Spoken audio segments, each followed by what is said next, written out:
O Diyos, bigyan mo ko ng kaalaman.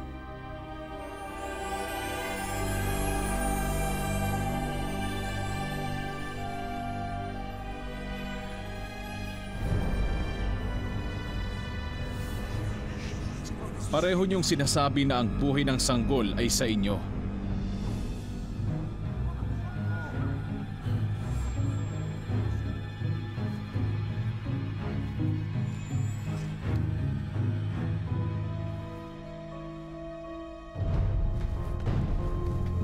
Kayo! Ikuha niyo ako ng espada!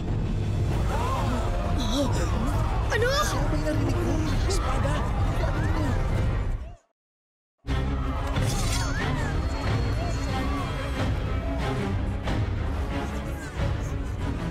Anong gagawin niya? Hatiin ang bata sa dalawa! Ibigay ang kalahati sa bawat isa! Wag! Hindi! Wag! Ihiga niyo siya! Pakiusap, huwag niyong patayin ang anak ko. Mahal na hari, mahal na mahal ko ang anak ko. Ibibigay ko na lang sa kanya. Huwag niyo lang siyang papaslangin.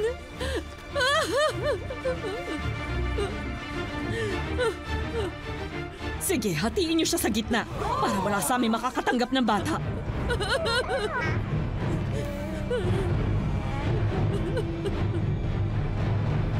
Huwag niyong patayin ang bata! Ibigay niyo siya sa babaeng gusto siyang mabuhay. Dahil siya ang tunay na ina. Mabuti naman. Salamat naman. Napakabuti ng hari. Buhay ang bata. Buhay ang hari. Anak ko. Kung gano'n siya pala ang tunay na ina. Napakatalino talaga ng hari natin. Nailigtas ang sanggol. Binigyan siya ng Diyos ng karunungan para malutas ang isang problemang walang kayang sumagot. Si Superbook!